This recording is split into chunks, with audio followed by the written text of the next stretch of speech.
ओम विष्णुपादाय कृष्णपृष्ठाय भूतले श्रीमते भक्ति वेदांता स्वामिनिधे नामिने हरे कृष्ण कृष्ण कृष्ण हरे हरे हरे राम राम राम हरे हरे।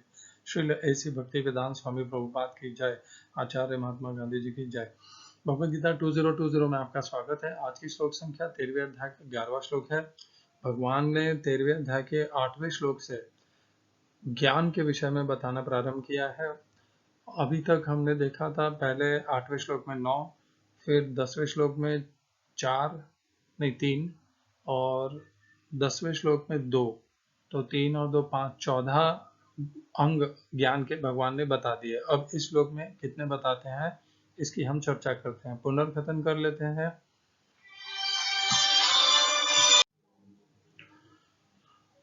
पुनर्कथन कर लेते हैं 13वें अध्याय के 10वें श्लोक का।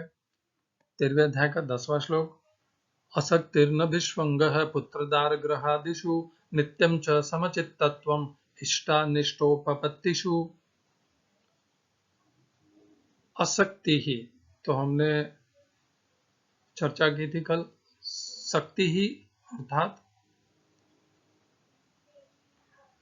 उनके साथ जुड़े रहना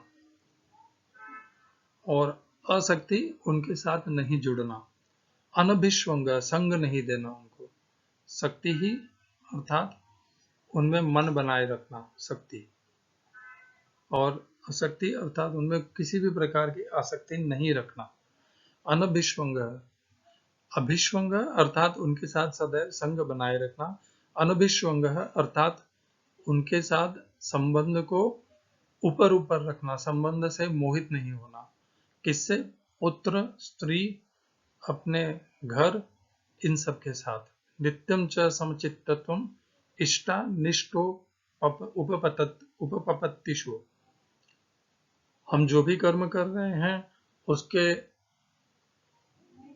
इच्छित, अनिच्छित, अनाकांक्षित और मिश्र, ये तीनों प्रकार के फल तो मिलेंगे। 18वें अध्याय में भगवान कहते हैं अनिष्टम इष्टम मिश्रम च त्रिविधम कर्मण फलम भवत्युत्यागिनाम अत्यागिनाम प्रत्यय न तु सन्यासी नाम क्वचित। तो यदि हमने कर्मों का त्याग नहीं किया है, सन्यासी नहीं बने हम कर्मों के फलों के प्रति, तो उनका फल तो हमें निश्चित रूप से मिलना ही है। अनिष्टम इष्टम मिश्रम च त्रिविधम कर्मण फलम।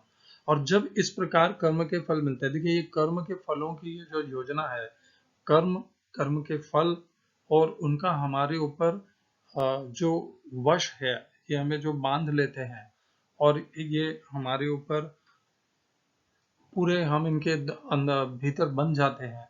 ये जो पूरी योजना है ये भगवान की योजना है, और इस योजना से कोई भी मनुष्य, कोई भी प्राणी मुक्त नहीं है। उसमें भगवान ने वहीं पे कहा हुआ है 18वें अध्याय में, अनिष्टम इष्टम मिश्रम च त्रिविधम कर्मणम फलम भवत्यु अत्यागी नाम प्रत्यय न तो सन्यासी नाम क्वचित। और सत्वम प्रकृति जैर मुक्तम यदि स्यात् त्रिभिर्गुणैः। ऐसा पूरे तीनों लोकों में, देवी देवताओं के लोक में भी ऐसा कोई नहीं है जो इन तीनों गुणों के प्रभाव से मुक्त है। सत्वम प्रकृति जैर मुक्तम यदि स्यात् त्रिभिर्गुणैः। 18वें अध्याय में इसके पहले ही वो श्लोक आता है। तो हम भी उससे मुक्त नहीं है, और जब इस प्रकार के अनिष्ट या मिष्ट आते हैं तब हमें उनमें सम रहना। योगस्थ कुरु कर्माणि, दूसरे अध्याय का 48वां श्लोक है। योगस्थ कुरु कर्माणि संगम त्यक्त्वा धनंजय सिद्ध असिद्धो समो भूत्वा समत्वम योग उच्यते। समत्वम योग उच्यते, सम ही योग है, ये भगवान ने दूसरे अध्याय के 48वें श्लोक में ही हमें बता दिया था। और यहाँ पर भी भगवान हमें यही कह रहे हैं कि अब क्या कह रहे हैं भगवान, जो कर्म के फल अपने आप उत्पन्न होंगे उनमें हमें सम रहना है।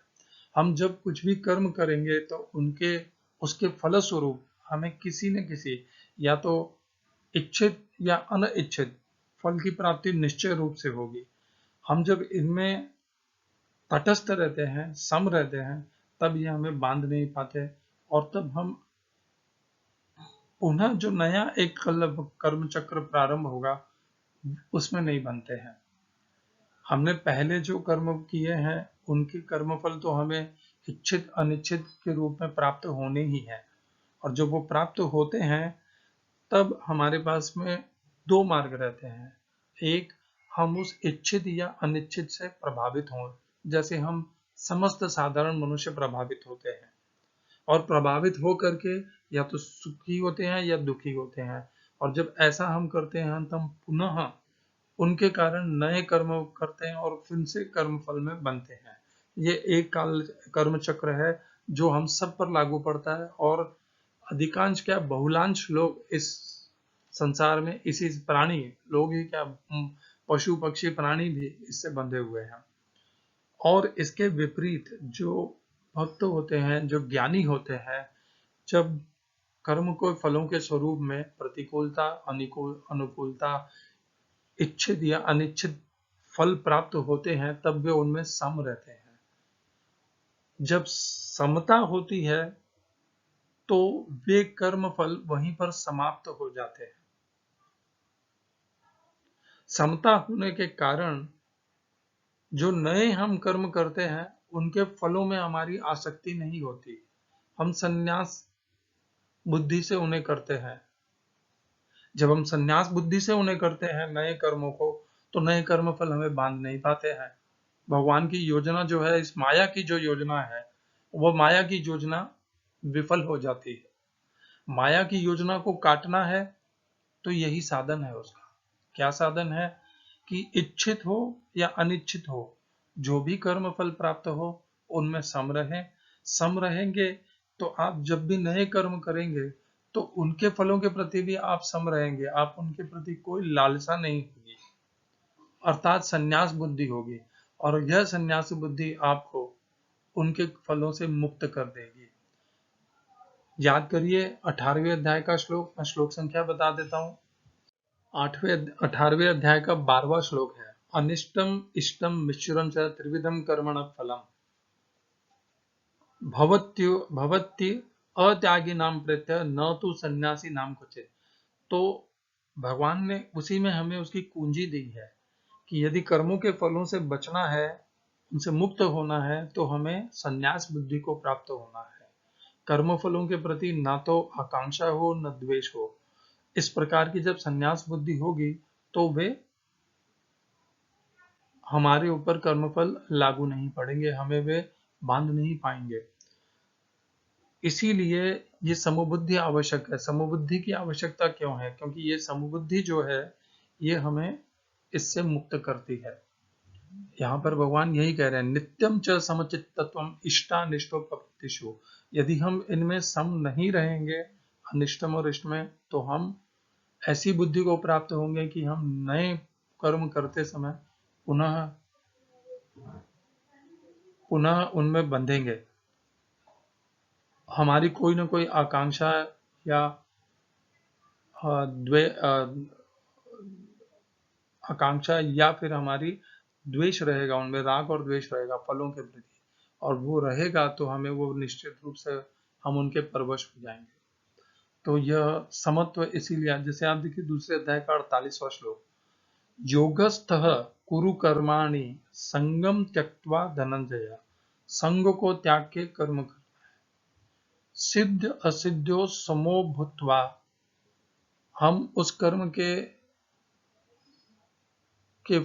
फल को, हमारा जो उद्देश्य है उसे प्राप्त करने में सफल हो या असफल हो, उसके प्रति सम रह गए। सिद्ध असिद्ध्यो समो भूत्वा समत्वम योग उच्यते। इस प्रकार जब हम कर्म करते हैं तो वही योग कहा जाता है। तो इस प्रकार हमें संन्यास बुद्धि को प्राप्त करना है तो हमें कर्म फलों के प्रति आकर्षित नहीं होना है, ना उनसे राग रखना है, ना द्वेष रखना है, सम बुद्धि रखनी है। बहुत ही गूढ़ विषय है, बहुत रहस्यमय है। भगवान की कृपा से मैं आपको इसे सरल शब्दों में समझा पाया, इसे ग्रहण करिएगा। बहुत कम स्थानों पर इस प्रकार इतनी सरलता से इस कर्मफल के चक्र को समझाने का प्रयास किया गया है। सभी जानते हैं कि कर्मफल के चक्र हैं, किंतु किस प्रकार वे हमें बांधते हैं, ये हमने आज चर्चा की इसकी। आज की श्लोक संख्या 3वें अध्याय का 11वां श्लोक, मयि चानन्य योगेन भक्तिर अव्यभिचारिणी विविक्त देश सेवित्वम अरतिर्जन संसदी। हिंदी अनुवाद गीता यथारूप श्रील प्रभुपाद। मेरे प्रति निरंतर अनन्य भक्ति, एकांत स्थान में रहने की इच्छा, जन समूह से विलगाव।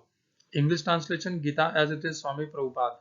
Constant and unalloyed devotion to me, resorting to solitary places, detachment from the general mass of people। इस श्लोक में प्रयोग किए गए संस्कृत शब्दों के अर्थ है मई मुझमें, च भी, अनन्य योगेन अनन्य भक्ति से। प्रभुपाद ने योग शब्द को भक्ति से अनुवाद किया है, भक्ति ही फिर से भक्ति कर दिया। अव्यभिचारिणी बिना व्यवधान के, बिना भटके हुए।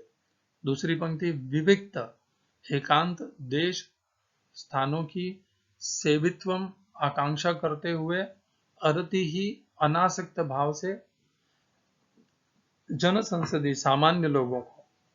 इस श्लोक का तात्पर्य गीता यथारूप स्वामी प्रभुपाद के द्वारा, जैसे कि हमने बताया था, प्रभुपाद ने 5 श्लोकों का तात्पर्य एक साथ जोड़ करके लिखा है। हम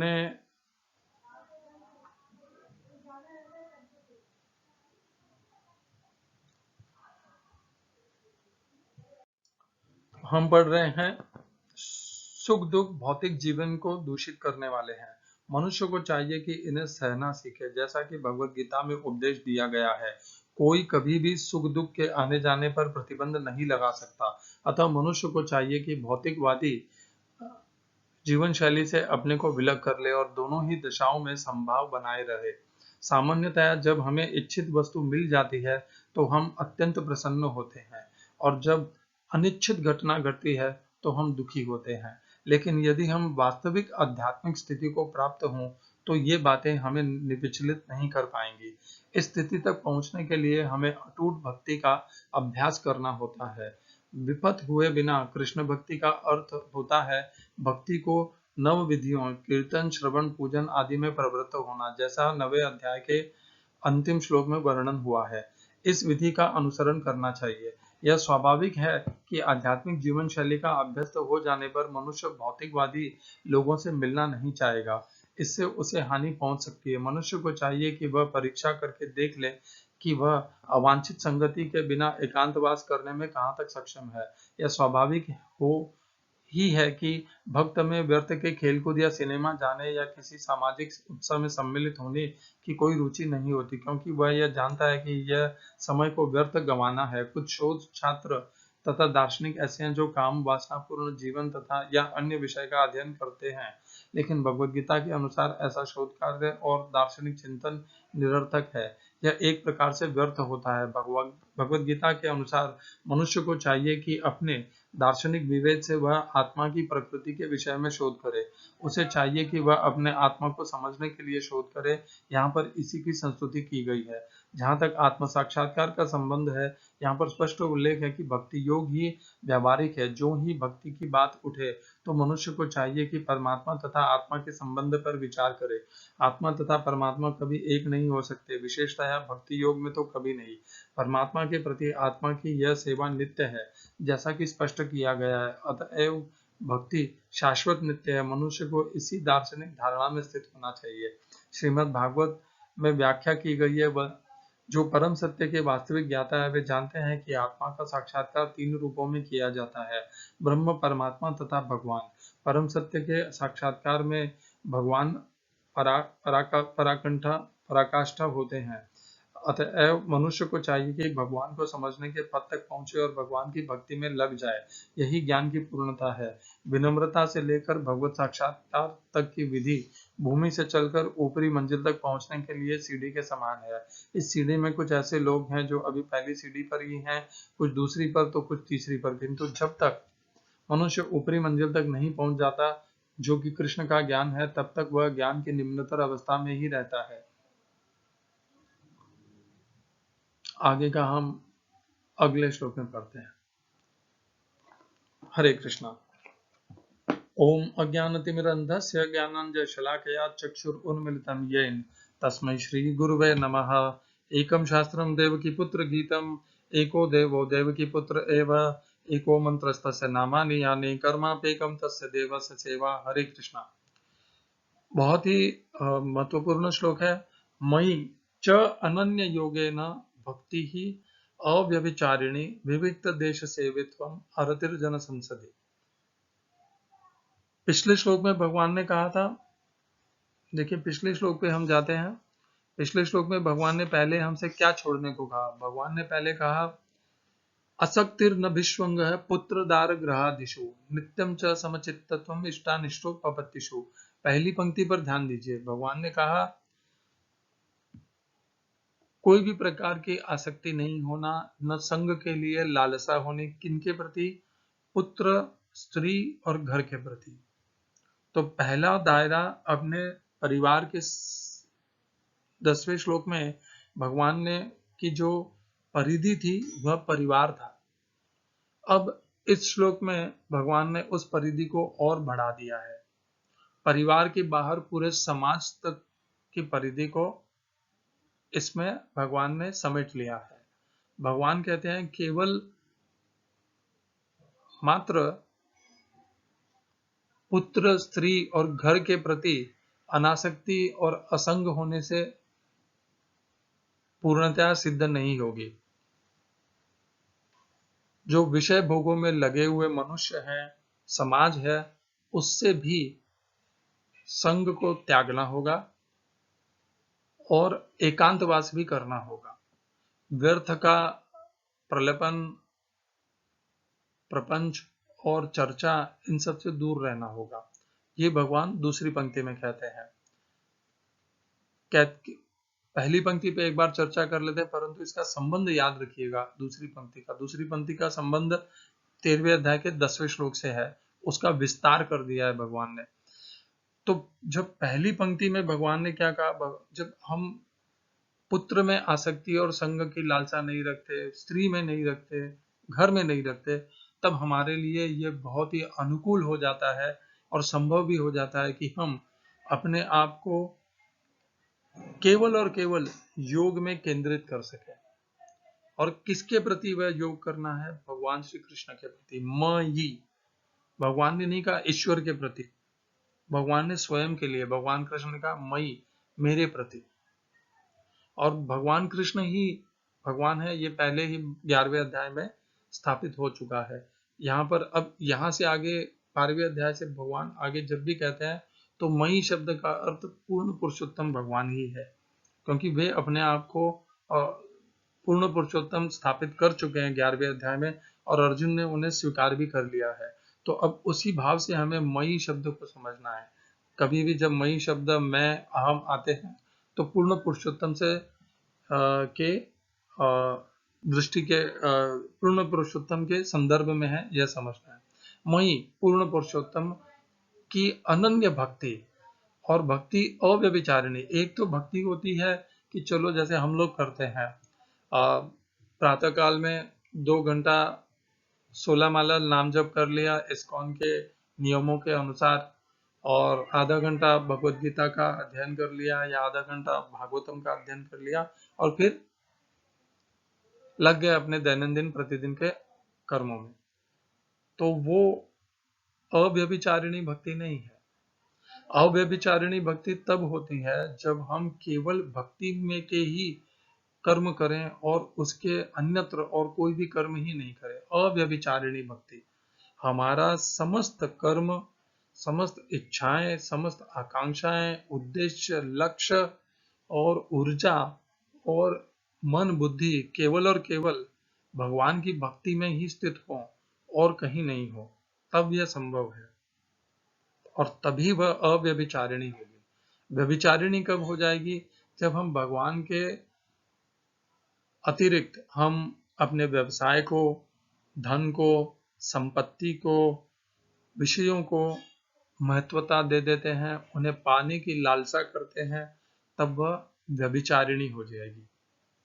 व्यभिचार अर्थात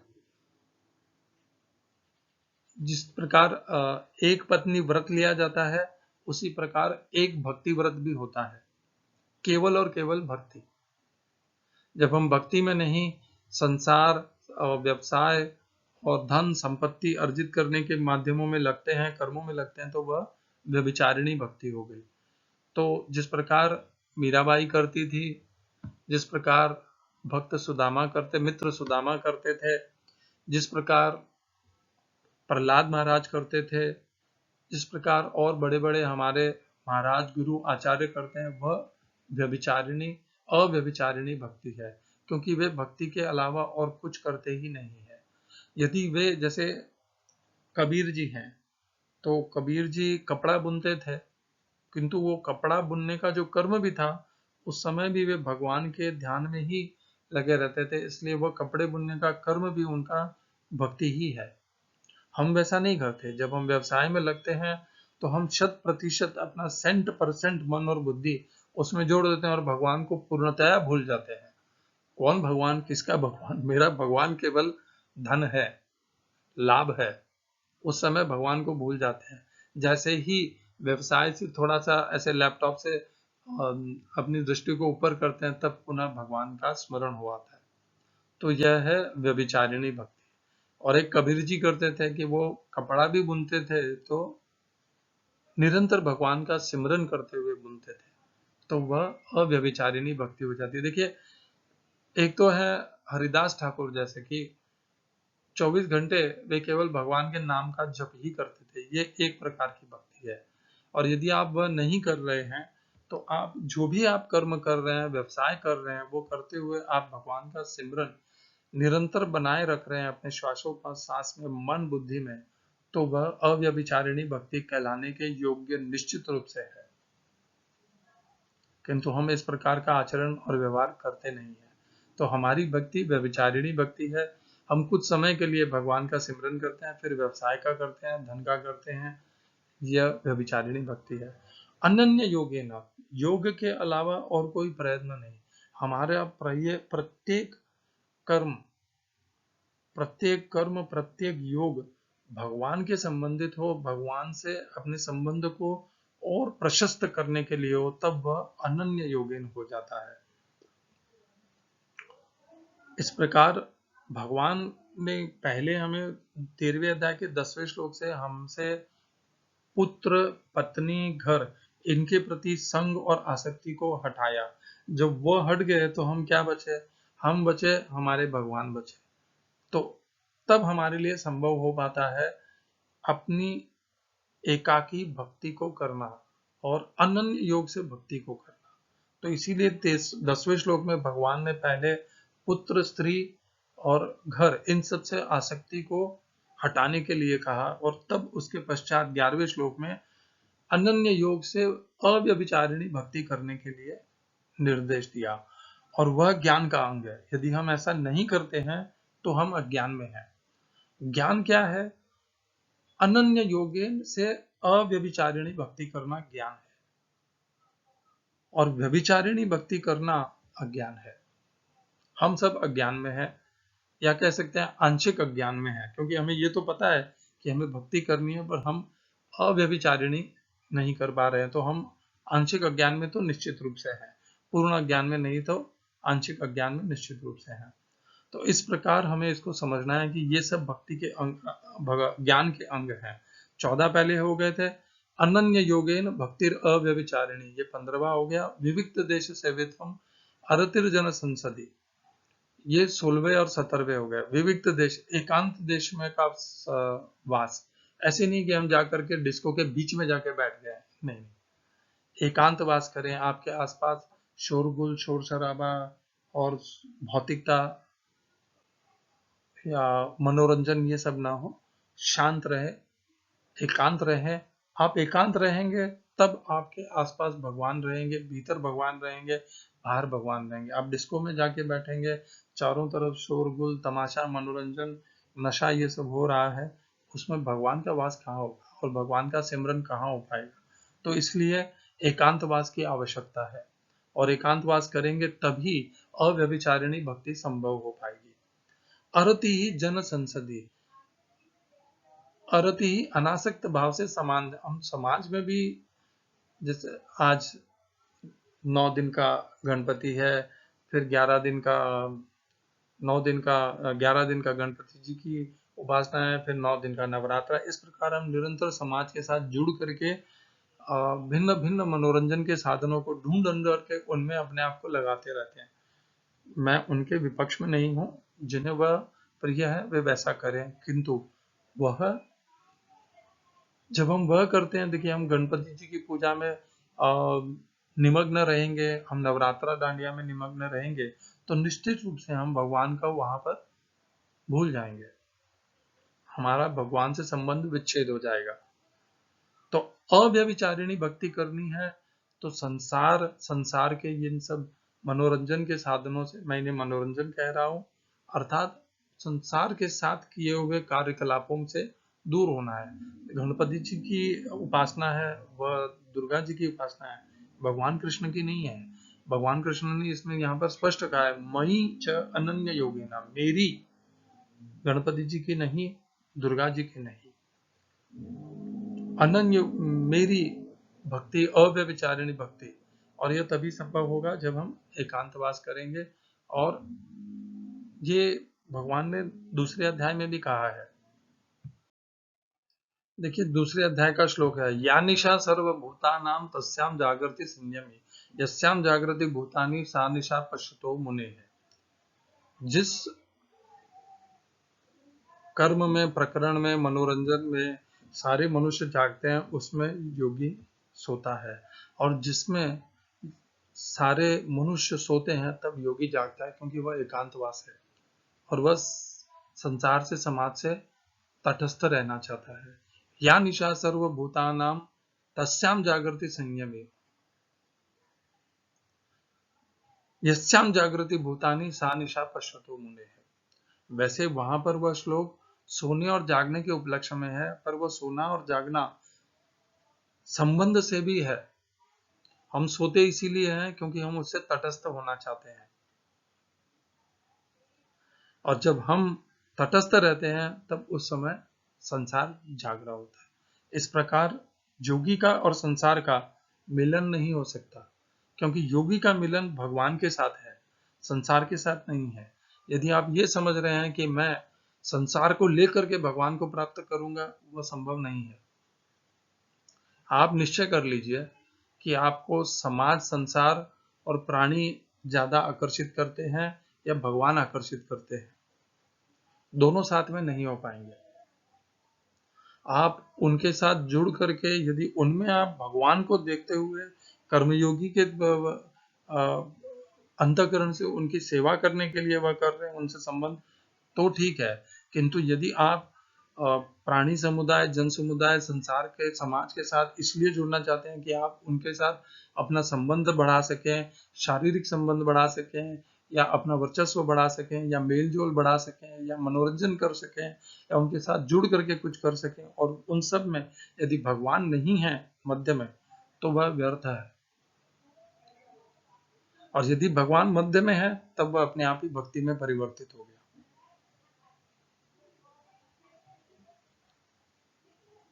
तो यह अंतर है इसमें, और इसी को समझना है। हमें जुड़ना है जब भगवान हो उसमें, यदि नहीं तो उसमें समय व्यर्थ बनाने से कुछ लाभ होने नहीं वाला, और समाज को प्रसन्न करने से भगवान प्रसन्न नहीं होने वाले हैं। भगवान तो भक्ति से ही प्रसन्न होंगे।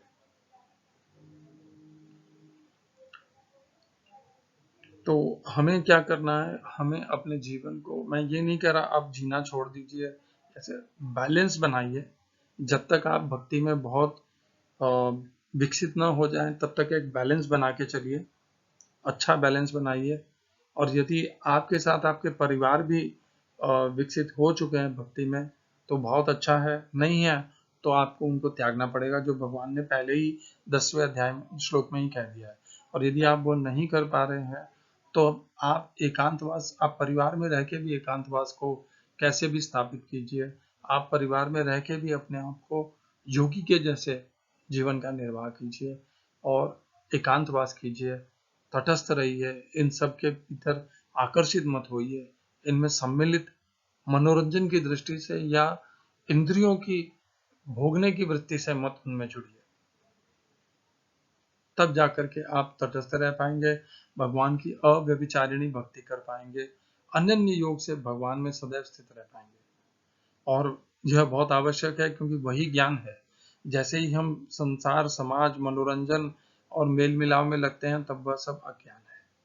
हरे कृष्णा। श्रील ऐसी भक्ति वेदांत स्वामी प्रभुपाद की जय। आचार्य महात्मा गांधी जी की जय।